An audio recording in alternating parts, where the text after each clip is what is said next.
है ना। जब हम सिद्धांत शब्द का संधि विच्छेद करते हैं तो हमारे सामने एक बात आती है कि सिद्धांत को तोड़ो। ये किससे बना? सिद्धि और अंत, दो शब्दों को जोड़ने से बना सिद्धांत। तो सिद्धांत सिद्धि का अंत है, अर्थात हम जो भी कर्म कर रहे हैं वो इस जगह पे पहुंच करके एक धारणा बना लेता है। ये वो धारणा है जिसको सिद्ध करने के लिए जो कुछ भी हमें करना था वह सब हम कर चुके, वह सब हो चुका।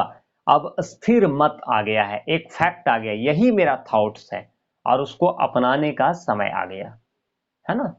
यही है सिद्धांत। हमने जो कह दिया उसको अब स्वीकार करना है। जो करना था, जितना एक्सपेरिमेंट करना था, प्रयोग करना था, विचार करना था, तर्क वितर्क करना था, सब कर चुके। अब एक मेरे सामने आ गया है रिजल्ट, इसको अपनाने का समय आ गया है और वो हमने अपनाना है। यही है सिद्धांत। धर्म, विज्ञान, दर्शन, नीति, राजनीति, ये सभी जितने भी शास्त्र हैं सभी सिद्धांत की अपेक्षा करते हैं। सबका कुछ न कुछ नियम है और उन नियमों की अपेक्षा सभी करते हैं। जब हम धर्म की बात करते हैं तो धर्म के संबंध में हम समझते हैं कि बुद्धि अब आगे नहीं जा सकती, आगे आ नहीं सकती। धर्म पर जाते हैं तो वहां शंका का स्थान विश्वास को लेना चाहिए। धर्म में तर्क वितर्क नहीं होता है, वहां विश्वास होता है। लेकिन विज्ञान में हम समझते हैं कि जो खोज हो चुका है वो वर्तमान स्थिति में पर्याप्त है, इसे आगे चलाने की आवश्यकता नहीं है। प्रतिष्ठा की अवस्था को जब हम देखते हैं, इज्जत वगैरह जो प्रतिष्ठा की अवस्था को देखते हैं, तो उस अवस्था को अब हम बहुत पीछे छोड़ दिए हैं और सिद्ध नियम के आविष्कार की अब संभावना नहीं दिखाई देती है। जबकि दर्शन का काम क्या है? जो भी अनुभव है उन सारे अनुभवों को मिला देना और मिलाकर उन पर विचार करना, ये दर्शन का काम है। दार्शनिक सिद्धांत समग्र का समाधान है। दुनिया में जितने भी विवाद चल रहे हैं, डिबेट चल रहे हैं, उन सबको मिलाना, उन सब का समाधान करना, यही हम दर्शन में करते हैं। और दार्शनिक सिद्धांत ही ये है कि समग्र का समाधान करो। कैसे हम समाधान की दिशा में आगे बढ़ सकते हैं, यही दर्शन में काम करते हैं। अनुभव से परे इसका कोई आधार, कोई सत्ता है या नहीं। यहां एक बात पर और विचार करते हैं कि अनुभव से हट करके जो दुनिया है उसका कोई आधार है या नहीं है, इस पर हम यहां बात करते हैं।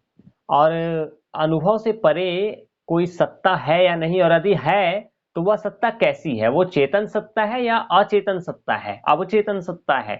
उनमें प्राण है या नहीं है? वो सत्ता जो अनुभव से परे है, जिसको हम ईश्वर कहते हैं, प्रकृति कहते हैं, है ना, अल्लाह कहते हैं, वो एक है या अनेक है? ऐसे प्रश्न दार्शनिक विवेचन के विषय हैं। विज्ञान और दर्शन में ज्ञान प्रधान है, यहां ज्ञान को महत्व दिया गया। इसका प्रयोजन सत्ता के स्वरूप का जानना है, सत्ता के स्वरूप को जानना, यही विज्ञान का लक्ष्य है, यही दर्शन का भी लक्ष्य है कि सत्ता कैसा है इस बात को हमें जानना है। जबकि जब हम नीति शास्त्र और राजनीति विज्ञान को देखते हैं तो वहां पर कर्म प्रधान है, वहां कर्म को महत्व दिया गया। विज्ञान और दर्शन में सत्ता का स्वरूप जानना चाहते हैं, एब्सोल्यूट जो परम सत्ता है वो कैसा है इसको हम जानना चाहते हैं। लेकिन नीति शास्त्र और राजनीति विज्ञान में कर्म को प्रधानता दी गई है। इनका लक्ष्य है शुभ को उत्पन्न करना, उचित को सामने रखना। और इन दोनों में सिद्धांत ऐसी मान्यता है, चाहे विज्ञान हो, दर्शन हो, चाहे नीति हो या राजनीति हो, इनमें सिद्धांत जो है, थॉट्स है, वो एक ऐसी मान्यता है जिसको व्यवहार का आधार बनाना चाहिए। हम जो भी काम करते हैं वो किसी न किसी सिद्धांत के आधार पर ही करते हैं। धर्म के संबंध में तीन बहुत ही महत्वपूर्ण मान्यताएं हैं। अब वो तीन मान्यताएं क्या क्या हैं? पहला, ईश्वर का अस्तित्व, ईश्वर का अस्तित्व, ईश्वर है, ईश्वर की सत्ता है। दूसरा, स्वाधीनता, हम सभी अपने कर्मों में, अपने जीवन को जीने में, अपने व्यवहार में स्वाधीन हैं। और तीसरा अमरत्व, अमरता। तो ये तीन बातें हैं, ईश्वर का अस्तित्व, स्वाधीनता और अमरता। अब पाश्चात्य दार्शनिक कांट है, सबने पढ़ा है, आगे भी पढ़ना है ना। कांट एक सिद्धांत देते हैं, कांट कहते हैं, कांट के अनुसार बुद्धि का काम इस दुनिया में जो हमारे सामने है सीमित है। यहां बुद्धि ज्यादा कुछ नहीं कर सकती है। बुद्धि उन मान्यताओं को सिद्ध नहीं कर सकती है। कई तरह की बातें हैं, मान लो ईश्वर है तो उसको तर्क से, बुद्धि से सिद्ध नहीं किया जा सकता है। ईश्वर को सिद्ध करना तर्क का विषय नहीं है, बुद्धि का विषय नहीं है, और न ही बुद्धि उसका खंडन कर सकती है। लेकिन हमारी बुद्धि इसकी मांग करती है कि हम इस पर तर्क करें, लेकिन ऐसा कर नहीं सकते। इन्हें नीति में निहित समझकर स्वीकार करना चाहिए। हमें ये मानना चाहिए कि जो ईश्वर की सत्ता है, चाहे हमारी स्वाधीनता है, अमरता है, ये सारी बातें नीति में निहित है, और नीति की ये मांग है कि इन चीजों को स्वीकार किया जाए, इसलिए हमें इनकी सत्ता को स्वीकार करना चाहिए। लेकिन अब देखो विज्ञान का काम क्या है। विज्ञान का काम तीन प्रश्नों का उत्तर देना है। जब हम विज्ञान पढ़ेंगे, कोई भी साइंस जब हम पढ़ते हैं, तो साइंस में तीन ही प्रश्नों का हम तलाश करते हैं। वो तीन प्रश्न क्या क्या है? तो क्या, कैसे और क्यों। कोई भी वस्तु क्या है, वो कैसे है, और वो क्यों है। इन्हीं तीन प्रश्नों का उत्तर हम तलाशते हैं विज्ञान में। तीन के सिवा किसी चौथे प्रश्न का उत्तर नहीं तलाशते हैं। इसमें से जो तीसरा प्रश्न है क्यों, है ना, ये देखो, जो तीसरा प्रश्न है क्यों, पहला क्या, दूसरा कैसे और तीसरा क्यों। तो ये जो क्यों है ना, इसका उत्तर ही तथ्यों का अनुसंधान है, फैक्ट है। इसी पर सारा का सारा रिसर्च होता है विज्ञान में। और ये क्यों का उत्तर हमेशा बदलता रहता है। कभी धरती गोल हो जाती है, कभी धरती चपटी हो जाती है, कभी धरती उबड़ी खबड़ी हो जाती है ना। ये हमेशा बदलता रहता है। जबकि दर्शन जब जो है वो अनुभव का समाधान है।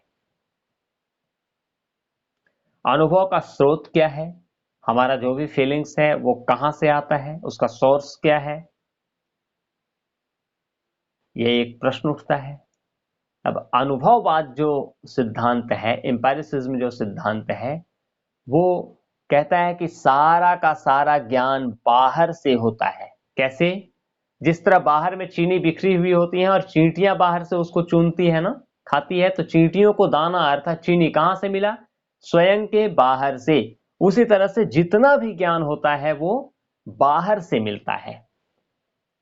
जबकि बुद्धिवाद कहता है कि ज्ञान हमारा अपने अंदर से निकलता है। कैसे अंदर से निकलता है? जिस तरह मकड़ी जाला बनाती है तो वो जाला के लिए धागा, रेशा कहां से निकालती है? अपने ही पेट से, अपने मुख से बाहर निकालती है ना। वैसे जितना भी नॉलेज है, जितना भी ज्ञान होता है, सारा अपने अंदर होता है। तो अनुभववाद कहता है बाहर से होता है, बुद्धिवाद कहता है अंदर से होता है। लेकिन इन दोनों को मिलाया समीक्षावाद ने, जिसको आलोचनावाद कहते हैं, वो कहता है कि नहीं नहीं, ज्ञान सामग्री प्राप्त होती है और इसकी आकृति मन की देन है। अर्थात हमारा जो ज्ञान होता है, कैसे हम उसका मैटर बाहर से कलेक्ट करते हैं और नॉलेज अंदर से होता है। तो हमारा ज्ञान मधुमक्खी की भांति है। कैसे? मधुमक्खी को देखो, वो सारा का सारा जो पराग है वो फूलों से लेता है, यानी बाहर से लेता है, और उसको मधु बना देता है। कैसे? अपने अंदर मौजूद शक्ति से। उसी तरह से हम मैटर बाहर से ले लेते हैं और हमारे अंदर जो ताकत होती है उससे हम ज्ञान अर्जित करते हैं। तो ये तीन सिद्धांत है और दर्शन का सारा काम इसी तीन सिद्धांत पर आता है, बुद्धिवाद, अनुभववाद और समीक्षावाद। इसी पर यह काम करता है। तो विज्ञान हो गया, दर्शन हो गया। अब आओ नीति पर। नीति शास्त्र में एक महत्वपूर्ण प्रश्न है कि निःश्रेयस का स्वरूप कैसा है, मोक्ष का स्वरूप कैसा है, परम सिद्धि जो होती है उसकी सत्ता कैसी है। नैतिक विवाद जो है ना, इथिकल डिबेट्स जो है, वो सब भोग के संबंध में है। संसार में जो हम कार्य करते हैं ये सब क्या है, इसका लक्ष्य क्या है। तो इसमें से एक ग्रुप है नीति शास्त्र में भोगवादी, तो हेडोनिज्म। ये जो सुखवादी लोग हैं, भोगवादी लोग हैं, ये सुख की अनुभूति को जीवन का लक्ष्य समझते हैं। जीवन में हमारी सबसे ज्यादा जो आवश्यक चीज है वो है सुख। हम पढ़ते क्यों हैं? तो तैयारी करने के लिए। किसकी तैयारी के लिए? नौकरी के लिए। नौकरी क्यों करेंगे? पैसा कमाएंगे। पैसा क्यों कमाएंगे? उससे सुख सुविधा का सामान खरीदेंगे, उससे क्या होगा? सुख होगा। तो ये लोग फाइनली सुख पर जाकर के रुक जाते हैं। तो कहता है, सुखवादी लोग कहते हैं कि नहीं, जीवन का लक्ष्य सुख ही है। दूसरी तरफ कठोपनिषद अगर पढ़ो तो वहां कहता है श्रेय और प्रेय यानी निश्रेयस यानी मुक्ति, तो मुक्ति और भोग ये दोनों अलग अलग चीजें हैं। तो नीति शास्त्र का ये विषय है, मुक्ति का स्वरूप कैसा है, मुक्ति कैसे होगा, भोग कैसे करेंगे, ये सब नीति का विषय है। धर्म, विज्ञान, नीति तीनों के अलग अलग सिद्धांत आ गए। अब राजनीति में देखो, राजनीति पूरे राष्ट्र की सामूहिक नीति है। नीति और राजनीति दोनों का लक्ष्य मानव का कल्याण है। ऊपर जो अभी हमने नीति की बात की और यहां हम राजनीति की बात करें, दोनों का जो लक्ष्य है वो मानव का कल्याण है। मनुष्य का कल्याण कैसे हो, यहां हम इसका विचार करते हैं। नीति शास्त्र हमें बताती है, नीति शास्त्र हमें बताती है कि इसके लिए सामूहिक यत्न को क्या रूप धारण करना चाहिए। जो मनुष्य जो समूह में होता है, पूरे समाज को या पूरे राज्य को क्या प्रयास करना चाहिए, ये नीति बताता है। नीति शास्त्र में एक विचार है कि मानव जाति का इतिहास स्वाधीनता संग्राम की कथा है। पूरी की पूरी मानव जाति हमेशा स्वतंत्रता के लिए लड़ता रहा है। कभी जब हम प्राचीन काल में जाते हैं, देखो प्राचीन इतिहास पढ़ो तो वहां क्या पाते हैं कि एक कबीला दूसरे कबीले पर आक्रमण कर देता है। जो मजबूत होता है वो अपने से कमजोर वाले पर अधिकार करके वहां शासन करना शुरू कर देता है। फिर वो अपनी स्वाधीनता के लिए लड़ाई लड़ता है। तो इस तरह के बाद में धीरे धीरे करके हम कलिंग राज से होते हुए अशोक के राज में आए, विक्रमादित्य वगैरह के राज से होते हुए हम मोहम्मद गौरी से लेकर मुगल शासक से होते हुए अंग्रेजों तक से लड़ने लगे। और आज भी जो लड़ाई हो रही है वो सारी की सारी लड़ाई स्वाधीनता संग्राम की ही कथा है। आज भी यही कहते हैं कि दो पार्टियां, जब एक पार्टी सत्ता में आती है तो वो अपने विचार को फैलाती है और दूसरे के विचार को रोकती है। फिर दूसरी जब सत्ता में आती है तो वो पहले के विचारों को रोकती है ना। तो ये स्वाधीनता संग्राम की कथा होती है। और राष्ट्र का लक्ष्य यही होना चाहिए कि व्यक्ति को जितनी स्वाधीनता दी जा सके दी जाए, स्वतंत्रता मिलनी चाहिए सबको। जितना हम स्वतंत्र रह सकें रहें, और लोगों को जितनी ज्यादा हम स्वतंत्रता दे पाएंगे उतना अच्छा होगा, ये राजनीति कहता है। और यही प्रजातंत्र का मत है। प्रजातंत्र का मतलब ही यही है कि आपको पूरी स्वतंत्रता दी जाए। इसके विपरीत ये तो एक विचार हुआ कि स्वाधीनता संग्राम का इतिहास है और स्वतंत्रता ही मिलना चाहिए। लेकिन एक और विचार है दूसरा, वो कहता है सामाजिक जीवन जो सोशल लाइफ है, इसकी सबसे बड़ी खराबी व्यक्तियों की स्थिति में अंतर है। लोगों में भेद है। कुछ लोग बहुत पैसा वाला है तो कुछ लोगों के पास बिल्कुल पैसा नहीं है ना। कुछ लोगों की सामाजिक स्थिति बहुत अच्छी है तो कुछ लोगों की सामाजिक स्थिति बहुत खराब है। ये विचार कहता है कि ये जो अंतर है, ये जो भेद है, इसको समाप्त करना चाहिए और यही राष्ट्र का लक्ष्य है। यानी मानव मानव में, मनुष्य मनुष्य में भेदभाव नहीं होना चाहिए, उसको समाप्त कर दो। स्त्री पुरुष में कोई भेदभाव न किया जाए, ऊंच नीच का भेदभाव न किया जाए, जाति धर्म पंथ के आधार पे कोई भेदभाव न किया जाए, इसको समाप्त कर देना चाहिए और यही राष्ट्र का लक्ष्य है। लेकिन अभी एक समस्या यहां आ जाती है कि स्वाधीनता, अभी हमने स्वतंत्रता की बात की और दूसरी तरफ हमने बराबरी की बात की, सबको बराबर होना चाहिए। तो ये कठिनाई है कि स्वाधीनता और बराबरी दोनों एक साथ नहीं चल सकता। अगर हम बराबरी करेंगे, सबको बराबर रखेंगे, तो स्वतंत्रता नहीं रहेगी। जिसके पास ज्यादा रहेगा उससे लेना पड़ेगा ना कम वाले को देने के लिए, तो फिर स्वाधीनता कहां रहा? जिसके पास ज्यादा है वो तो गुलाम हो गया। और अगर स्वतंत्रता देते हैं तो चाहे हम जिसके पास सारा संपत्ति ले लें, मान लो संपत्ति की बात करें, अगर हम सारा संपत्ति ले लें, फिर भी जिसके पास ज्यादा दिमाग रहेगा वो फिर से कमा लेगा और फिर से वो ज्यादा धनवान बन जाएगा, है ना। तो संसार का जो वर्तमान खिंचाव है वो इन्हीं दोनों का संग्राम है कि स्वतंत्रता को देखा जाए, स्वाधीनता को देखा जाए या सामाजिक बराबरी को देखा जाए। अगर हम बराबरी पर ध्यान देते हैं तो स्वतंत्रता समाप्त हो जाती है, स्वाधीनता समाप्त हो जाती है। स्वाधीनता पर ध्यान देते हैं तो बराबरी समाप्त हो जाती है। लेकिन वास्तविकता यह है कि बराबरी से यह मतलब नहीं है कि बिल्कुल समान संपत्ति का वितरण कर दिया जाए, ऐसा नहीं है। मतलब यहां यह है कि अवसर की समानता, अवसर की समानता। अगर आपको पैसे कमाने की बात है तो जितना अवसर एक अमीर को मिल रहा है उतना ही अवसर एक गरीब को भी मिले। जितना अवसर बहुत ज्यादा पढ़े लिखे व्यक्ति को मिलता है धन कमाने के लिए, उतना ही अवसर एक बिल्कुल ही नहीं कमाने वाले व्यक्ति को भी मिले, या बहुत ही कम पढ़े लिखे को भी मिले।